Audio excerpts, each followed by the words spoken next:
अब दिल्ली का नाम रख लो मोदी है और भारत का नाम रख दो मोहन भागवत, हम बन जाएंगे विश्वगुरु। आज भारतीय जनता पार्टी में भ्रष्टाचार है। आज भारतीय जनता पार्टी देश विरोधी गतिविधियों को बढ़ावा दे रही है। आज भारतीय जनता पार्टी देश की जनता के अधिकार छीन रही है। आज भारतीय जनता पार्टी देश को गुलाम बनाना चाहती है। समझना पड़ेगा देश को कि किस नीति पर चल रहे हैं नरेंद्र मोदी जी। आप देखिए गरीबों के घर उजाड़ दिए गए। किसी देश में जब प्रोग्राम होते हैं, जब G20 के और देश अध्यक्षता करते हैं कि अपने देश के नागरिकों के घर उजाड़ते हैं, अगर प्रेस कॉन्फ्रेंस होता बाइडेन जी कुछ बोलते तो नरेंद्र मोदी जी के पास जवाब नहीं है ना। क्या लिखने बोलने वाले लोग आजाद हैं? नहीं है आजाद। अगर आजाद होते तो रवीश कुमार जी यूट्यूब पे होते क्या? रवीश कुमार जी यूट्यूब पे होते, देश के पत्रकार का इस्तीफा दे रहे होते। देश के सामने कहते हो खड़े होके कि भ्रष्टाचारियों को जेल में डालूंगा और अगले 2 दिन बाद ही आप महाराष्ट्र में उन्हीं भ्रष्टाचारियों के साथ सरकार बना लेते हो। कौन है? देश के प्रधानमंत्री से पूछना चाहता हूँ, महेश शाह कौन है? 20,000 करोड़ रुपया 2 क्विंटल चांदी जिसके यहाँ पे पकड़ी गई, ईडी ने पकड़ी, उसका आज तक टीवी पर क्यों नहीं बातचीत होती है? क्योंकि वो गुजराती था, अमित शाह का रिश्तेदार था।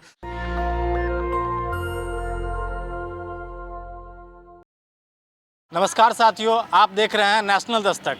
अभी हमारे साथ एक सोशल एक्टिविस्ट है जो सरकार के तमाम पॉलिसियों के खिलाफ, भारत सरकार के तमाम नीतियों के खिलाफ अपना विचार रखते हैं और बेबाकी से अपने बातों को रखते हैं। तो अभी जो एक उदयनिधि स्टालिन के द्वारा जो ट्वीट आया है, जो भाजपा एक जहरीला सांप है, इनसे लोगों को बचना चाहिए। सर, आपका इस पर क्या विचार है?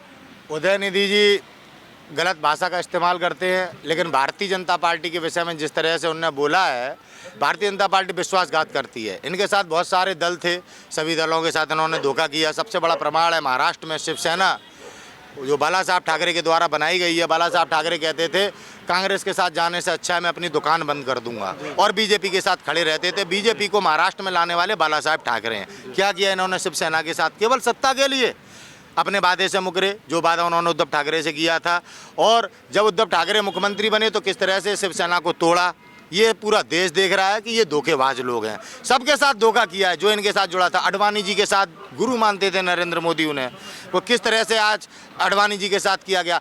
जो भारतीय जनता पार्टी अटल बिहारी वाजपेयी जी और लालकृष्ण अडवाणी जी ने खड़ी की थी, आज वह भारतीय जनता पार्टी नहीं है। आज भारतीय जनता पार्टी में भ्रष्टाचार है। आज भारतीय जनता पार्टी देश विरोधी गतिविधियों को बढ़ावा दे रही है।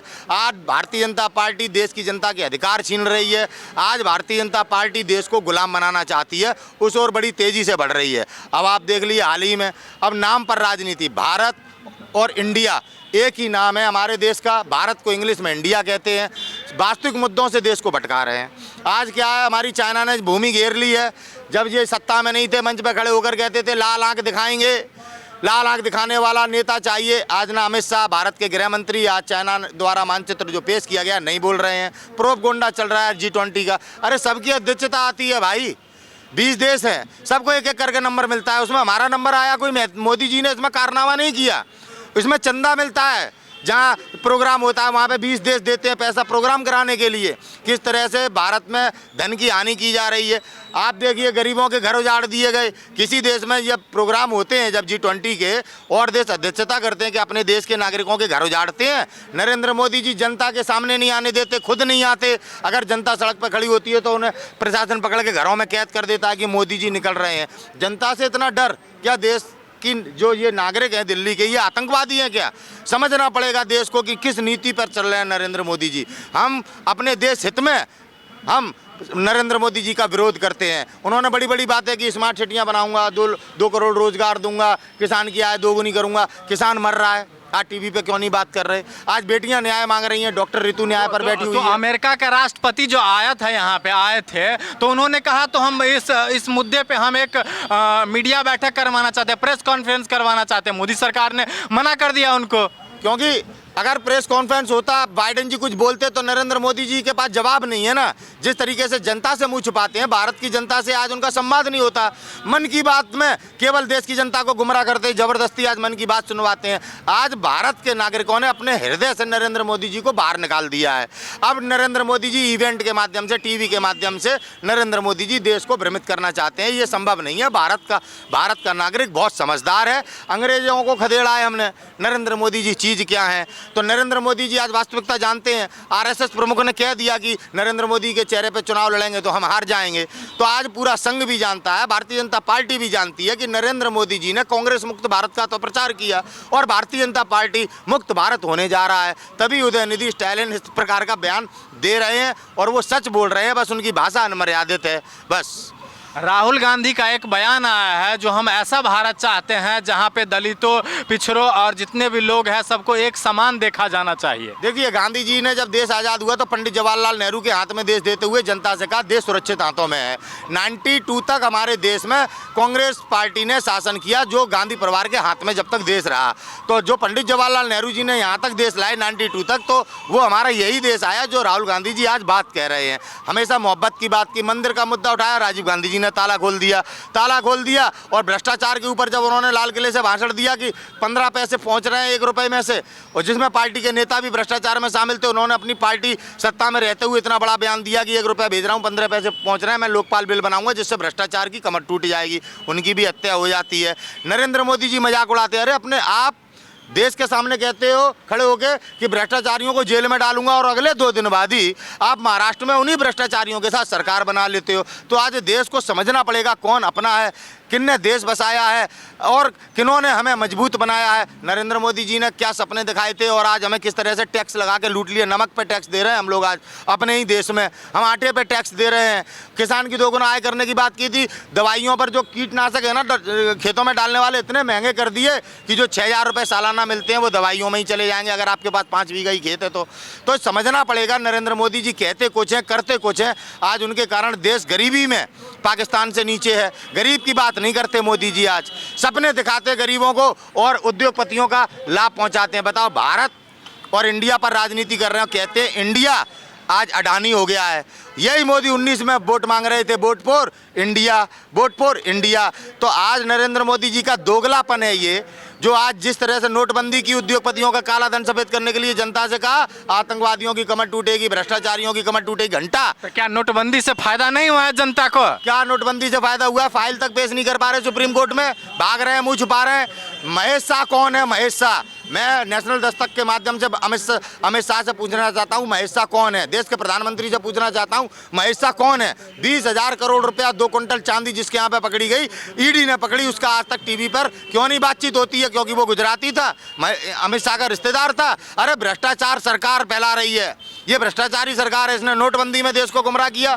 आज जब चुनाव सर पर है तो देश की जनता के मुद्दे क्या है? हमारे मुद्दे बेरोजगारी है, गरीबी है, भुखमरी है। आप इनसे ध्यान भटकाने के लिए अब इंडिया और भारत में ही आपने कंपटीशन डाल दिया कि जो बैंड करेंगे। अंग्रेजों की निशानी है, अंग्रेजों की निशानी आरएसएस है, जो आज भी पेंशन ले रही है। पेंशन कौन दे रहा है?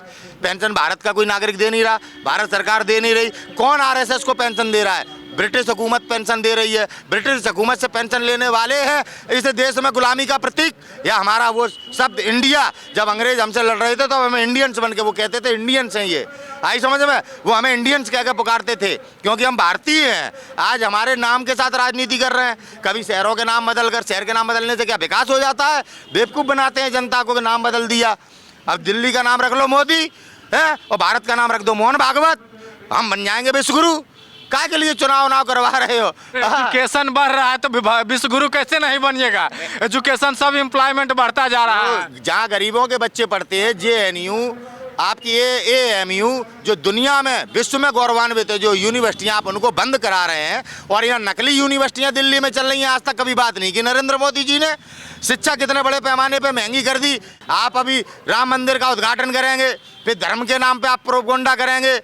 आज बड़ा दुख होता है, वो आपका टीवी एंकर सुधीर चौधरी कहता है कि शाहरुख खान ने जवान मूवी निकाली, उसमें ये डायलॉग है, ये कहीं मतलब सच्चा है या अच्छा? आप बात कर रहे हैं, आपको बात करनी चाहिए जवान की जगह जो रवीश कुमार ने के ऊपर मूवी बनी है उस पर क्यों नहीं बात करता सुधीर चौधरी? हमारे देश में रवीश कुमार ने जो मूवी बनी है वो क्यों नहीं दिखाई जा रही? क्यों नहीं दिखाई जा रही? क्या प्रधानमंत्री डरा हुआ है रवीश कुमार की मूवी से, या गृह मंत्री डरा हुआ है, या हमारे भारत का ये मीडिया जो इनका प्रचार करने में लगा हुआ है और देश की वास्तविकता को दबा रहा है, मणिपुर के हालातों को दबाता है, कश्मीर, जम्मू कश्मीर के हालातों को दबाता है? 370 हटाने से क्या हुआ? कौन से इंडियंस ने ले ली वहाँ पे ज़मीन? कौन से इंडियन ने जमीन ले ली? लेना तो अब स्टार्ट करेगी ना, अब लेगी ना। कब? क्या काल्पनिक बातों में जीते रहे? कब स्टार्ट करेगी? कश्मीर में इंटरनेट क्यों नहीं है? कश्मीर में चुनाव क्यों नहीं है? क्या हमें धारा 370 से मिला? कैसा पुल्लू बनाया हमारा और देश लूट लिया मोदी जी ने। आज जवाबदेही क्यों नहीं देते? 5 साल में कह रहे थे हम आपके सवालों का जवाब देंगे, अब तो मीडिया के सामने आते ही नहीं, भागते हैं, जनता को घरों में कैद करा देते हैं।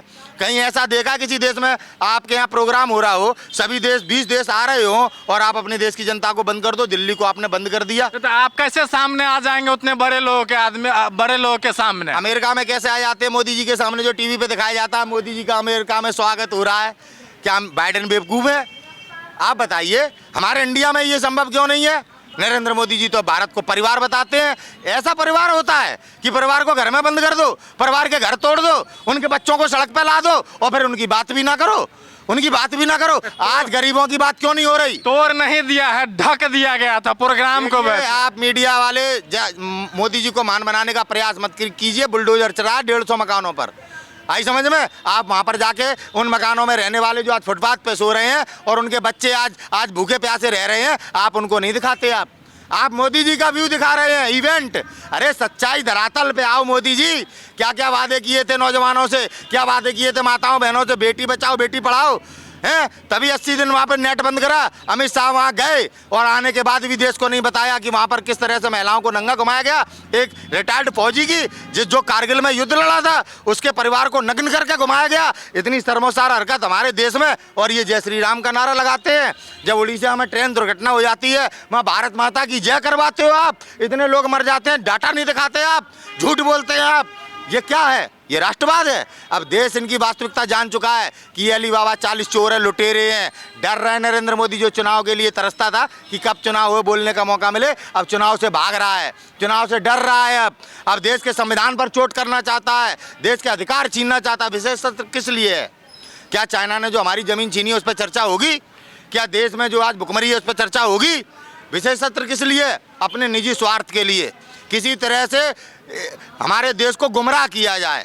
आप देखना 18 तारीख को लग रहा है विशेष सत्र। अगर उसमें कोई भी देश हित की बात हो जाए, उसमें कोई भी भारतीयों को लाभ पहुंचाने वाली बात हो जाए, आप मुझसे बात कर लेना। केवल अपने निजी स्वार्थ और तानाशाही के अतिरिक्त कुछ नहीं करेंगे नरेंद्र मोदी। अच्छा, क्या लग रहा है इस देश में जो लिखने बोलने वाले लोग हैं वो सेफ है अब? क्योंकि आज एक लक्ष्मण यादव का ट्वीट आया है जो तमाम सारी डेमोक्रेसी के ऊपर आधारित थी, तो उनको एक रिट्वीट में दिया जाता है कि अब अगला जो बारी है वो तुम्हारी बारी है। डराने का प्रयास कर रहे हैं।